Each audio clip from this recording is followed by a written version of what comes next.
बहुत जल्दी अहम का नाश होता है भगवत प्रेमी महात्माओं की चर्चा सुनने से। आज बड़े ही निष्ठावान श्रीनाथ जी को दुलार करने वाले अष्ट सखाओं में श्री कुंभन दास जी की चर्चा है।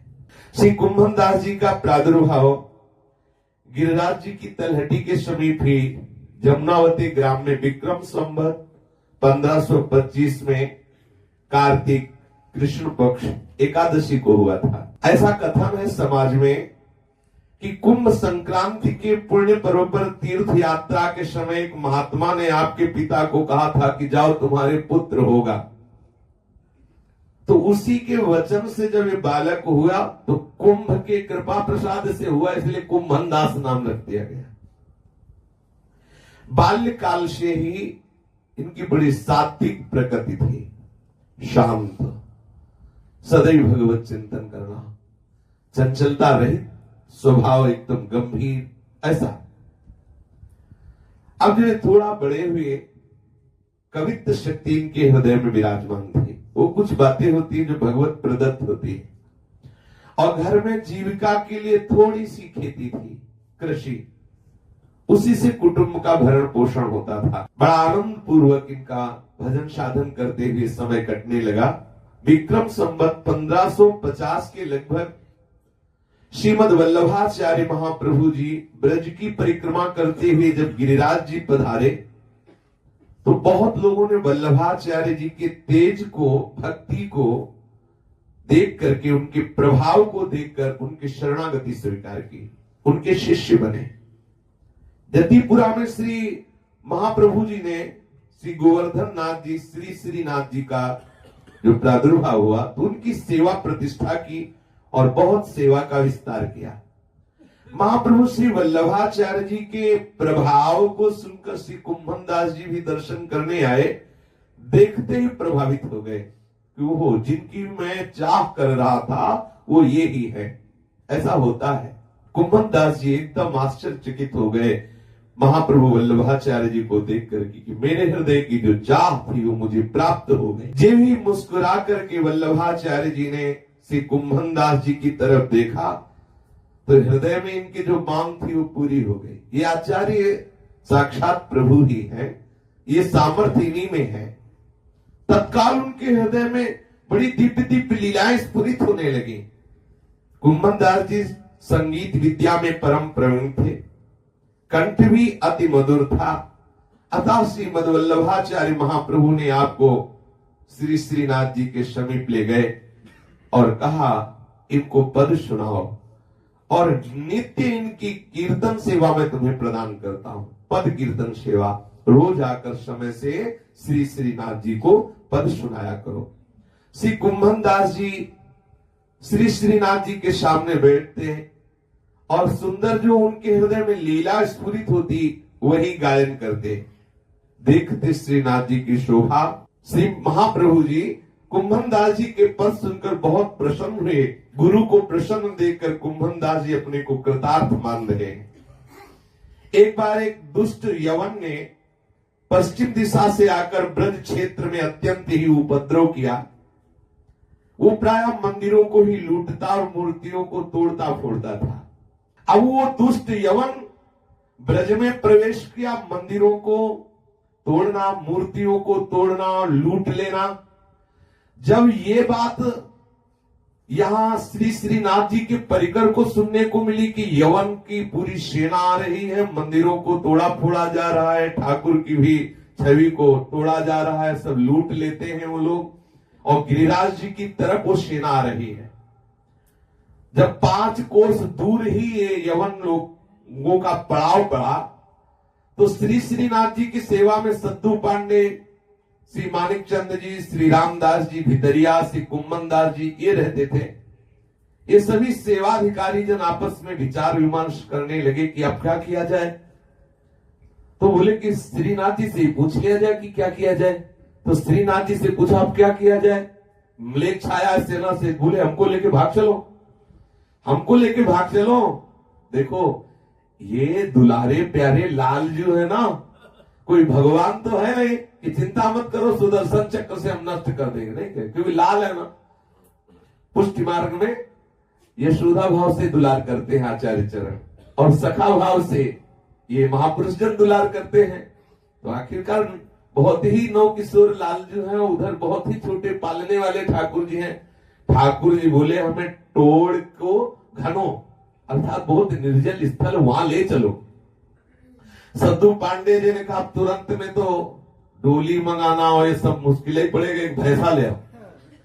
एक भैंसा लाया गया, उस पर सुंदर बिछौना बिछा के और श्रीनाथ जी को विराजमान किया गया भैंसे पर, और भागे श्रीनाथ जी भैंसे पे चढ़ के। आसपास से 2-4 सेवक कुछ भोग की सामग्री लेके भाग चले। वहां कोई भी नहीं पहुंच सकेगा, ऐसे जंगल में ले चलो। ठाकुर जी ने प्रेरित किया, भैंसे पे आरूढ़ हुए श्री श्रीनाथ जी महाराज। शायद कभी ना बैठे हो तो बैठने की चाव बड़ी हो, इसीलिए ऐसी लीला की।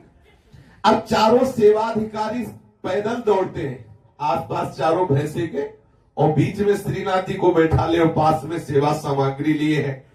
अब श्रीनाथ जी तो भैंसे में बैठे, इसलिए कांटा लगने की कोई समस्या नहीं, झाड़ी हो ये सब नहीं। और वहां जो चारों सेवक थे ना, सबके कपड़े नीचे फट रहे हैं, पैरों में सब त्वचा में कांटे गड़ रहे हैं, लेकिन श्रीनाथ जी को कष्ट न हो, ऐसे श्रीनाथ जी को किसी का दर्शन भी ना हो जाए जिससे कोई बता न दे मिले क्योंकि इधर श्रीनाथ जी गए हैं। एकमात्र वही भक्तजन केवल दुलार करते हुए जंगल के रास्ते से श्रीनाथ जी को ले गए। भैंसे पे सवार श्रीनाथ जी को तो कोई कष्ट हुआ नहीं, जगह जगह पे थोड़ा भोग लगा देते, चक्क पाते, परंतु सेवकों के सब कपड़े फट गए, उनके पैरों में बहुत झाड़ियां उलझ गई, बहुत से कांटे लग गए। अब निर्दिष्ट स्थान पर जहां ठाकुर जी ने कहा था वहां पहुंचे। एक सुंदर चबूतरे पर थोड़ा वस्त्र बिछाया, श्रीनाथ जी को भैंसे से उतार कर विराजमान किया। कहा कि देखो भोग तो इतना ही है, अब कई दिन लगाना पड़े यही भोग है, तो थोड़ा भोग पालो। ठाकुर जी ने कहा नहीं, संपूर्ण भोग रखो, हमें भूख लगी। बोले फिर आगे के लिए व्यवस्था नहीं है ना, इतना ही भोग है, थोड़ा थोड़ा पालो। बोले नहीं, पूरा भोग लगाओ। कहा जय जय भोग, अब देख लो भी यही बाल भोग है, यही राज भोग है, यही बयारू है, अब आप देख लो। बोले नहीं, सब इकट्ठे रखो, एक बार में ही रखो। फिर ठाकुर जी ने कहा संपूर्ण सामग्री का भोग लगाओ, बाद की बाद में देखा जाएगा, अभी हमें भूख लगी है। सेवाधिकारियों ने कहा जैसी आपकी आज्ञा। ठाकुर जी के सामने भोग रखा गया। ठाकुर जी ने कहा हमें थोड़ा शर्म लगती है, अगल बगल हो जाओ फिर हम पाएंगे। तो बोले आज तो आश्चर्य की बात है, हम लोगों से भी इनको क्या शर्म, रोज तो वो खेलते हैं खाते हैं हमारे साथ, फिर आज ऐसा क्यों कह रहे हैं। हो सकता है कि भाई आप कोई नई लीला करनी हो, तो छुप गए लताओं के आसपास। इतने में बैठ के चुपचाप देख ही रहे थे कि देखा श्री लाडली जी पधार रहे। श्री जी बोले अच्छा इसलिए कह रहे थे मुझे शर्म लग रही है, तुम छुप जाओ। हाँ, अब श्री जी महाराज पधारी और बहुत से सुंदर व्यंजन जो ठाकुर जी के सामने दोनों मिलकर चख पाए। बोले अच्छा इसीलिए सब भोग पधराने के लिए आदेश किया कि बाद में देखा जाएगा। ठाकुर जी अपने करकमल से श्री जी को पवारे, श्री जी अपने करकमल से ठाकुर जी को पवारे, और ये सखागण छुपकर लताओं से देख रहे। कुंभन दास जी को अंदर ही अंदर बड़ी झुंझुलाहट लग रही है, इसीलिए कह रहे थे कि चलो वहां एकांत जंगल में चलो। हमारे तो यहाँ पैर फट गए, कपड़े फट गए, और आप श्री जी के साथ चक भोग पा रहे, इसीलिए इधर हमें भगवा के लाए। जब भोग पा लिए श्री जी और लालजू, तो लालजू ने श्री जी से कहा आप गुप्त हो जाइए। अब ये सखा आए तो बोले पद सुनाओ, भोग पाने के बाद पद सुनाओ। तो ये पद सुनाया कि लालजू अब मुझे पता चला कि ये टोड़ को घना जंगल आपको काहे को प्यारा लगा, श्री जी से मिलना था इसलिए ना। हम लोगों के तो देखो सब कपड़े फट गए, पैरों में गुखरू लगी, कितना कष्ट, और आप तो भैंसे के ऊपर चढ़ के आए और यार आपको तो कोई परेशानी हुई नहीं। पूर्वत भैंसे पे सवार किया और फिर ठाकुर जी को लाके मंदिर में विराजमान किया। कुंभन दास जी का बड़ा परिवार था। आपके 7 पुत्र, उन 7 पुत्रों की 7 पत्नियां और एक विधवा भतीजी और स्वयं की पत्नी, हो गए 17। और 17 जनों के उदर पोषण के लिए थोड़ी सी कृषि खेती थोड़ी सी थी, अथा बिल्कुल निर्धन थे, बिल्कुल निर्धन, मतलब पेट किसी तरह एक बार कुछ पड़ जाए बस इतना था। इतनी नितांत गरीबी थी कि ठाकुर जी चिंता करते इनके प्रति। ये बड़ी बात होती है। ठाकुर जी ये परेशान थे कि कुंभनदास जी को हम कैसे सुख पहुंचावें। और कुंभनदास जी इतने निष्किंचन निष्काम महापुरुष थे कि श्रीनाथ जी के यहाँ पद सुनाने जाते तो जो प्रसाद मिलता उसका किनका लेते, बस चले आते। घर में जो कुछ रूखा सूखा होता उसी से ठाकुर, रूखा सूखा भी भरपेट नहीं था। 17 जने परिवार में और बीघा 2 बीघा खेती, उसी से पूरे वर्ष भर भोजन प्रसाद, मतलब कोई भी वस्त्र साबित नहीं था कुंभनदास जी के पास। कई जगह से फटा गांठ लगाए पाग और ऐसा। कुंभनदास जी बिल्कुल निष्काम महापुरुष। प्रभु व्याकुल रहते कि आखिरकार क्या उपाय करें कि कुंभनदास जी कुछ ले लें, ये कुंभनदास जी कुछ स्वीकार कर लें जिससे ये आनंद पूर्वक खाए पिए आनंद से रहे। लेकिन धन्य है इस निष्किंचन महापुरुष की। प्रभु ने राजा मान सिंह को प्रेरित किया। मान सिंह के मन में आया श्रीनाथ जी के दर्शन करने की। देखो पकड़ो बात, अगर आपके मन में आ रही कि हम बिहारी जी के दर्शन करने जाएं तो आप जान लो आपको बिहारी जी खींच रहे हैं। देख लो, मान सिंह जी के मन में आया कि मैं श्रीनाथ जी के दर्शन करूं, क्योंकि श्रीनाथ जी ने खींचा। और ठीक उसी समय आया जब कुंभनदास जी पद सुना रहे थे श्रीनाथ जी को। बहुत सुंदर भावपूर्ण पद श्रीनाथ जी को सुना रहे थे। कुंभनदास जी तो बाह्य दशा में है ही नहीं। राजा मान सिंह देख करके आसक्त चित्त हो गया। ऐसे रस में श्रीनाथ जी के अद्भुत श्रृंगार का वर्णन कर रहे हैं। अब हृदय में ऐसी श्रद्धा प्रकट हुई मान सिंह के हृदय में कि मैं क्या दे दूं कुंभनदास जी को। देखा कई जगह से फटी हुई गमछा, फटी हुई धोती, फटी हुई पाग, समझ गए बहुत निर्धन है। मन में बहुत प्रसन्नता हुई कि आज इनको धन देकर मैं संतुष्ट कर दूंगा। आचार्य चरण वल्लभाचार्य जी की कृपा है कुंभनदास जी के ऊपर। लेकिन राजा को लगा कि बहुत गरीब है। निश्चय किया अभी यहां श्रीनाथ जी के सामने बात करना तो ठीक नहीं, कल इनके घर जाएंगे। रुका वहीं गिरिराज जी में। दूसरे दिन घर पर गए। प्रातः काल का समय था। श्री कुंभनदास जी स्नान करके तिलक स्वरूप करने के लिए बैठे हुए थे। इतने में देखा ठाकुर जी दौड़ते हुए आ रहे। कुंभनदास जी उठे और कहा, आओ जय जय, कैसे? गोद में बैठा ला। बोले, सुनो सुनो, मैं तुमसे एक प्रिय बात कहने आया हूं, मेरी बात मान जाना। कुंभनदास जी ने कहा, कहो प्रभु कहो। आप इतना घबराए हुए कैसे बोल रहे हो? घबराए इसलिए कि ये बात मानेंगे नहीं कुंभनदास जी, इसलिए गए। और उधर राजा को प्रेरित कर दिया। राजा आ रहा है। ये इतना बोल ही रहे थे कि इतने में मान सिंह आ गए। प्रणाम किया कुंभनदास जी को। ठाकुर जी अंतर्ध्यान हो गए। पहली बात चुभी कुंभनदास जी को कि अगर ये राजा ना आता तो लालजू कुछ कहने वाले थे। ये राजा आ गया तो लालजू से कुछ आकर के अंतर्ध्यान हो गए। ठाकुर जी के चले जाने से बहुत हृदय में झुंझलाहट पैदा हुई। ये कहां से आ गया राजा? कौन सा दुर्भाग्य प्रकट हुआ कि ये आ गया, हमारा राजा भाग गया। अगर ये ना आता तो वो ठाकुर जी क्यों जाते? और जाने क्या मुझसे वो कहना चाहते थे। कह रहे थे कि एक प्रिय बात कहूं। बड़ी दैन्यता से विनय से घबराए हुए कह रहे थे। पता नहीं क्या बात कहते। कुंभनदास जी के हृदय में यही चिंतन चलने लगा। और बीच बीच में कह उठते, जाने क्या कहते, आह भरकर जाने क्या कहते। अर्थात में आए थे। फिर विचार किया, अभी तक हेरे भी नहीं मान सिंह की तरह। और आवाज की, लाओ आरसी ले आओ, तिलक स्वरूप करना है। भतीजी बोली कि आसन और आरसी दोनों खत्म हो गए। कैसे? बोले आसन को पड़िया खा गई और आरसी को पड़ा पी गया। मान सिंह को पहले लगा कि कौन सी भाषा है कि आसन पड़िया खा गई और जो आरसी वो पड़ा पी गया। हाँ, तब राजा मान सिंह ने उस चाचा भतीजी के संवाद को सुन करके अर्थ समझने की चेष्टा की। इतने में ही कुंभनदास जी ने कहा, तो दूसरा तैयार कर दो। तो तृण का तत्काल आसन बिछा दिया और एक मिट्टी के कुंडी में जल भर कर ले आए। समझ गए कि इतनी गरीबी है कि ठीक आसन नहीं है और दर्पण देखने के लिए, तिलक लगाने के लिए भी नहीं है। उस कुंडी के जल से देखकर तिलक लगाया और तृण के आसन में बैठकर अपनी जो दिनचर्या करनी है। श्री कुंभन दास जी से पूछा कि आपके पास आसन भी नहीं है, दर्पण भी नहीं है, अगर आप मुझे आदेश करें तो मैं रत्नों से, विशेष विशेष मणियों से जटित आपको दर्पण भेंट कर दूं। कुंभन दास जी ने कहा, इस टूटी झोपड़ी में उस मणियों के दर्पण को रख के हम क्या करेंगे, हमारे किस काम में आएगा।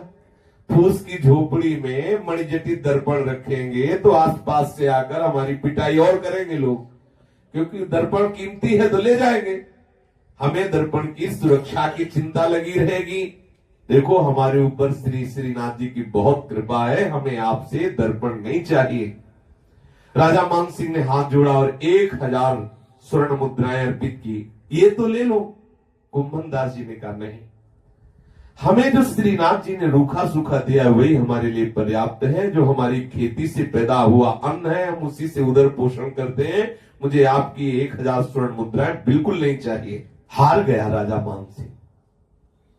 राजा मान सिंह ने कुंभन दास जी से कहा कि आप एक काम तो कर ही लीजिए, हमारी बात मान लीजिए कि आप जिन दुकानों से सामग्री लाते हो उन दुकानों को मैं आदेश कर दूंगा, प्रति महीने मैं स्वयं उनको भेंट दे दिया करूंगा, आप केवल मनमानी सामान ले आए।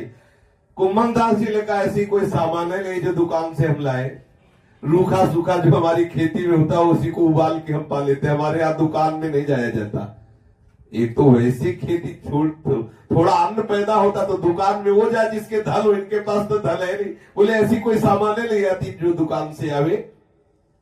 अब तो मान सिंह एकदम निराश हो गए कि हमारी कोई भी वस्तु स्वीकार नहीं कर रहे। तो उन्होंने कहा कि मैं सरकारी कोष से पूरे ग्राम की जितनी दुकानें सब जगह धन जमा करवा देता हूं, आप कुछ ले लिया करें। कुंभन दास जी ने कहा, मुझे बिल्कुल कोई वस्तु की आवश्यकता नहीं है, हमारे ऊपर श्रीनाथ जी की बहुत कृपा है, आप बिल्कुल इस विषय में चिंता न करें। राजा मान सिंह ने कहा कि फिर आपका काम कैसे चलेगा। बोले, ये वृंदावन ब्रजधाम के जो करील हैं और बेर के पेड़ है ना, ये हमारे धनी मानी सेठ है, हमारा उदर पोषण करते रहते हैं। गर्मी के दिनों में करील टेटी फल देता है। अब आप समझ लीजिए, टेटी फल कुछ लेके भोग लगाया, परिवार में बांट लिया और पाया और श्री कृष्ण भजन में उन्मत्त है। बोले, गर्मियों में पेट भरता है करील, क्योंकि उससे टेटी के फल मिलते हैं, और सर्दियों में पेट भरते हैं बेर के पेड़, उनसे कुछ बेर ले लेते हैं, उससे परिवार भरता है। और कैसे महापुरुषों ने हरि चरणों का आश्रय लेकर कैसे हरि को रिझा। राजा हाथ जोड़े खड़ा, परेशान है कि कुछ ले लीजिए, वो कहे हमें जरूरत नहीं। राजा मान सिंह जी कुंभन दास जी की इस अकिंचनता से अचंभित हो गए, बहुत दैन्य होकर बोले, कुछ तो आदेश कर दीजिए। बोले, हाँ कर देंगे। ये आदेश है कि आप कभी कृपा करके इधर पधारिएगा नहीं, ये आदेश। अंत में मान सिंह ने कहा, कुछ तो आदेश कर दीजिए। बोले, हाँ आदेश है कि आप कभी पुनः पधारिएगा नहीं इधर। ये देखो कितनी निष्किंचनता है। राजा मन ही मन परम भागवत श्री कुंभन दास जी के चरणों में प्रणाम किया और कहा कि विरक्त त्यागी तो बहुत देखे, लेकिन गृहस्थ त्यागी कुंभन दास जी जैसा मैंने पहली बार देखा। गृहस्थी में होते हुए ऐसा त्याग। हमने माया के भक्त तो बहुत देखे, लेकिन हरि के भक्त आज देखे हैं, ऐसे अकिंचन भक्त। राजा मान सिंह कुंभन दास जी के चरणों में साष्टांग लौटकर मस्तक उनके चरणों में नवा करके आज्ञा लेकर चले गए। कुछ नहीं लिया कुंभन दास जी ने। जे ही राजा मान सिंह उधर गए, ठाकुर जी आ गए। ठाकुर जी दौड़ के आए। कुंभन दास जी ने कहा, जय जय, क्या बात कहना चाहते थे? आप कह रहे थे आज मैं अपनी प्रिय बात कहूंगा। ठाकुर जी ने झुंझला के कहा, क्या कह रहे थे? यही तो कह रहे थे कि मान सिंह को मैंने भेजा, वो कुछ देगा ले लेना, तुमने तो मना ही कर दिया, कुछ लिया नहीं। राजा मान सिंह को मैंने ही भेजा था कि तुम्हें कुछ वो भेंट दे, तुम स्वीकार कर लो तो मुझे अच्छा लगेगा। कुंभन दास जी ने कहा, जय जय, आपको प्राप्त कर लेने के बाद क्या कोई चाह बची रहती है क्या? क्या आपको प्राप्त करने के बाद कुछ लेने की इच्छा रहती है क्या? कुछ शेष रह जाता है क्या? ठाकुर जी प्रेम विभोर होकर कुंभन दास जी से लिपट गए। ये देखो, अगर राजा से कुछ नहीं लिया तो ठाकुर जी जैसे बच्चा नहीं होता, हाँ, ऐसे दौड़ के लिपट गए। ये सुख कहां प्राप्त होगा, सोचो। ठाकुर जी प्रेम विभोर होकर कुंभन दास जी, वास्तविक प्यार कर रहे कुंभन दास जी। ये कुंभन दास जी की निर्धनता की स्थिति समाप्त करने के लिए विठलनाथ गोसाई जी ने भी बहुत उपाय किया कि किसी भी तरह कुंभन दास जी कुछ अर्थ स्वीकार कर ले। कितने या किंचन बोलो, रोज कोई बाजार से वस्तु नहीं आनी है, किसी भगत से कुछ लेना नहीं, जो खेती से पैदा हो वही कुछ दानों से पूरे वर्ष भर उदर पोषण करना, फटी पुरानी पोशाक पहनना और ठाकुर के प्रेम में उन्मत्त रहना, ऐसी अद्भुत स्थिति है। श्री विठलनाथ जी ने विचार किया कि श्री श्रीनाथ जी से तो कुछ लिया नहीं, पर हम इनको किसी न किसी तरह से इनके घर द्रव्य जरूर भेजेंगे और इनको सुखपूर्वक दिनचर्या व्यतीत करने का अवसर देंगे।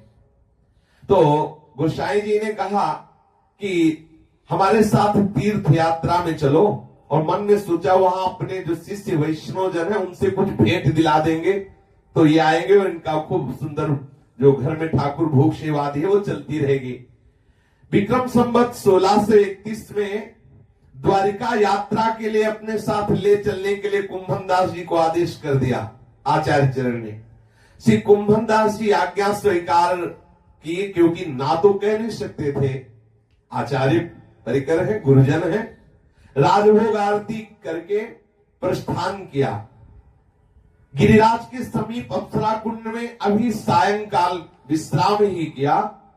अभी थोड़ा ही दूर है श्रीनाथ जी से, अप्सरा कुंड कितनी दूर है, अमनेर से कितनी दूर है, इतना ही चल के आए, भारी विरह पैदा हो गया।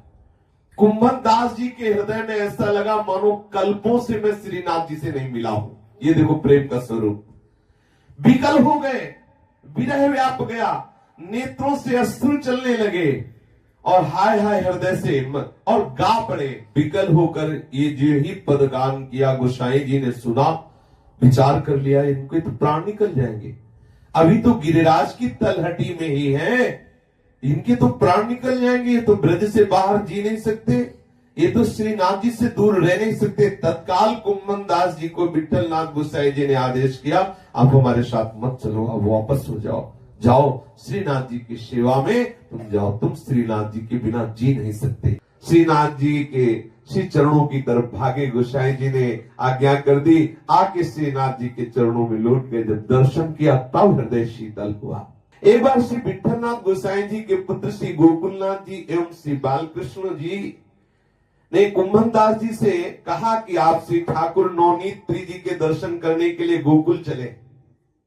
इतनी आसक्ति श्रीनाथ जी में थी कि गोकुल चलने की बात में भी हृदय उनका लगा कि श्रीनाथ जी को छोड़कर, बलिहारी है ऐसी आसक्ति। तो अब संकोचवश ये गुरुजन परिवार है तो कह सकते नहीं, अस्वीकार तो नहीं किया, परंतु प्रातः काल से शयन काल पर्यंत श्री श्रीनाथ जी की सेवा करने के बाद रात्रि में जाने की बात कही कि श्रीनाथ जी की पूरी सेवा करके हम रात्रि में जाएंगे और रात्रि में जाएंगे, उधर सुबह दर्शन करके फिर भाग आएंगे।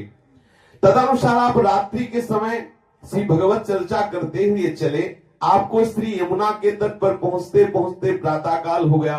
संयोग की बात, उस दिन श्री विठलनाथ जी प्रातः काल ही नौका द्वारा श्री गोकुल से यमुना के इस पार आए हुए थे। प्रातः काल श्री गोसाई जी का दर्शन पाकर कुंभन दास जी अति आनंदित हुए। फिर इनको अकस्मात स्मरण आया कि इस समय तो मैं श्री श्रीनाथ जी को जागरण का पद सुनाता था, तब वो जगते थे और मैं यहां हूं तो जगेंगे कैसे। ये भाव आते ही तत्काल भाग पड़े, न प्रणाम न नमस्कार, आचार्य वंशजों को भाग पड़े। जैसे अपने बच्चे की याद आते ही, बछड़े की याद आते ही गाय भाग पड़ती है, ऐसे ही कुंभन दास जी भागे। ये बात याद आने पर कि रात्रि में तो शयन करा के इधर आ गया, अब प्रातः काल तो तभी लालजू उठते हैं जब हम पद गायन करते हैं, तो लालजू को अपने पद सुनाया नहीं तो जगेंगे कैसे, भाग पड़े। अब ये अत्यंत व्याकुल हो रहे हैं। आपके साथ जितने लोग थे वो सब पीछे पीछे दौड़े, लेकिन थोड़ी दूर दौड़ पाए। ये तो प्रेमावेश में थे, एकदम वायु की तरह भाग रहे श्रीनाथ जी की तरफ। दौड़े दौड़े हाँफते हुए श्री गोवर्धन में आए और यहाँ के पूछा कि ठाकुर जी का मंगल उत्थापन हुआ? बोले नहीं, अभी ठाकुर जी सैर कर रहे हैं। आहा, अब उनको हृदय में शीतलता हुई। पूछा कि आज इतना समय हो गया, अभी ठाकुर जी जगे क्यों नहीं? तो उन्होंने कहा कि जो भीतरिया जी सेवा में थे, वो जब जब नहा धो के सेवा के लिए आते तो कोई न कोई आके इनको छू लेता, फिर आने चले जाते। इसी में उनको समय लगता रहा। अभी श्रीनाथ जी सैर ही कर रहे, ठाकुर जी जागृत नहीं हुए। श्री कुंभन दास जी गए और अत्यंत दुलार करके ठाकुर को पद सुनाया जागरण का, तब ठाकुर जी जागे। ये देखो प्रीति, अगर कुंभन दास जी के हृदय में इतनी प्रीति है तो ठाकुर जी के हृदय में भी ये जगे नहीं। जब तक कुंभन दास जी पद नहीं सुनाएंगे हम जगेंगे नहीं। इसी समय श्री विठल नाथ जी घोड़े पर आरूढ़ होकर श्री गोकुल से श्री गोवर्धन के लिए आ गए। इन्होंने पूछा कि पूजा में इतनी देरी सेवा में क्यों हो गई? पुजारी जी ने बताया कि महाराज आज ठाकुर जी ऐसी लीला कर रहे थे कि जब हम स्नान करके अपरस में सेवा करने जाते तो कोई न कोई ऐसा आ जाता और हमें छू लेता। 4-5 बार हो गए, अब नहा नहा के परेशान हैं। अभी अभी ठाकुर जी को उठाया है। इसका कारण श्री ठाकुर जी की सेवा में जो विलंब हुआ, क्योंकि ठाकुर जी ऐसी लीला करे। गोसाई जी समझ गए कि यहाँ स्नान वाली लीला नहीं थी, लीला थी कुंभन दास जी का पद सुनने की। ठाकुर जी आसक्त चित्त, जैसे कुंभन दास जी ऐसे आसक्त चित्त ठाकुर जी थे। आहा, एक बार श्री कुंभन दास जी पाराशौली में अपने खेत पर थे। श्री ठाकुर जी श्री श्रीनाथ जी इनके साथ खेल रहे थे। इतने में मंदिर में उत्थापन का समय हुआ और कुंभन दास जी का सेवा था पद सुनाना उत्थापन की। तो कुंभन दास जी ने तुरंत चलने की चेष्टा की तो ठाकुर जी ने पूछा कहां जा रहे हो? चल कैसे रहे? कहां जा रहे हो?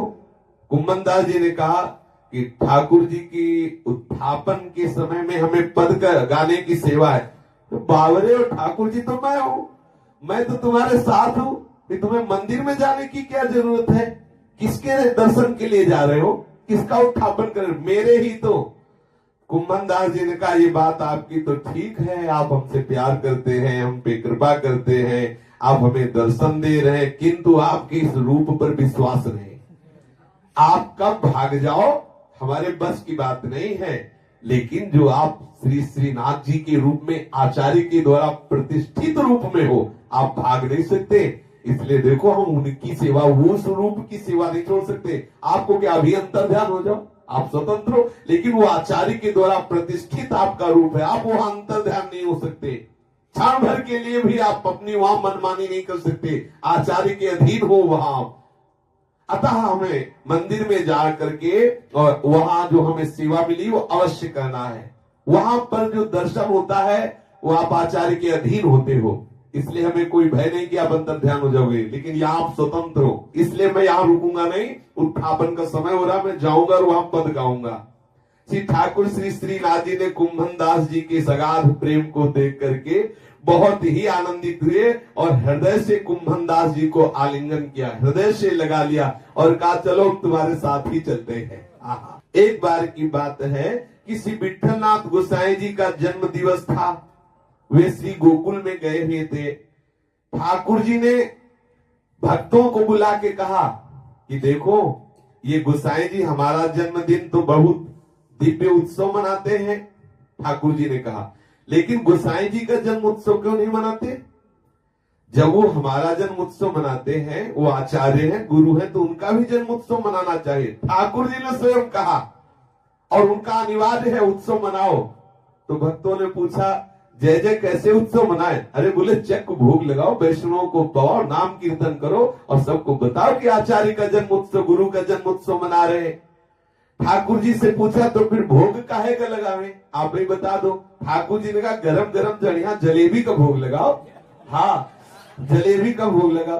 तो भक्त जनों ने फिर आपस में चंदा किया कि भाई अब जब कुंभन दास जी को पता चला कि गुरुदेव का जन्म दिवस मनाया जाए, तब उन्होंने सद्दू पांडे जी से कहा कि हम घृत और मैदा की व्यवस्था कर देते हैं, जलेबी आप बनवा देना। और कुछ भक्तों ने कहा शक्कर की व्यवस्था हम कर देंगे। कुंभन दास जी गए, जो घर में एक पड़ा एक पड़िया थी उसे बेच दिया और तो डाले उसी से घी और वो ला करके मैदा दिया कि वह इसकी जलेबी बन जाए। 5 रुपए का बिचा उस समय, एक बड़ा बढ़िया थी ने उसको बेच दिया और 5 रुपए मिले। 5 रुपए दिए, उन्हीं से सद्दू पांडे जी जो थे वो और भी भक्तों ने 1-1, 2-2 रुपए मिलाए। जलेबियां बनी, प्रातः काल तोरण बंधनवार लगाए गए, मंदिर सजाया गया। राजभोग में जब खूब जलेबी का भोग लगा, ठाकुर जी ने भोग पाया। ठाकुर जी की आज्ञा से कुंभन दास जी ने गोसाई जी के जन्म दिवस में गोसाई जी की बधाई का पद गाया। विशेष आनंद हुआ।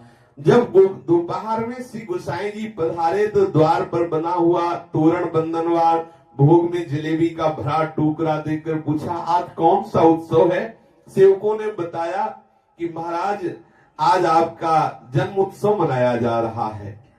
तो ये सामान कहां से आया? तब सद्दू पांडे ने कहा, कुंभन दास जी का इसमें विशेष योगदान है।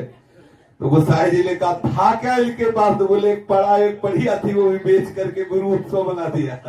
ये ऐसे अकिंचन महाभागवत की बात विशेष है। वो होती जब है नहीं, फिर जो है उसको भी सबको हृदय विकल कर देता है। गोसाई जी का हृदय भाव से भर गया, कुंभन दास जी को हृदय से लगाया।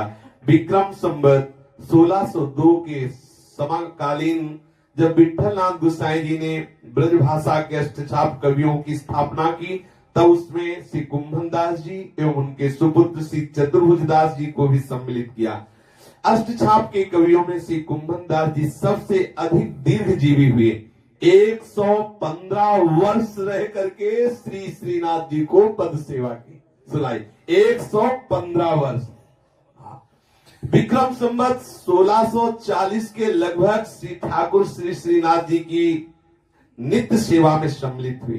अपने पांचभौतिक देह का परित्याग करते समय उन्होंने एक पद रसिकों की सभा में गाया। जब शरीर पूरा हो रहा था, श्यामा श्याम का ऐसा दर्शन करते हुए मानो कनक बेली श्री लाडली जो श्याम तमाल पर चढ़ी हुई, अर्थात ऐसे मिलित रूप का दर्शन करते हुए कुंभन दास जी ने अपने शरीर का त्याग करके नित्य स्वरूप प्राप्त करके श्रीनाथ जी की नित्य सेवा में सम्मिलित हो गए। श्री राधा वल्लभ लाल की जय।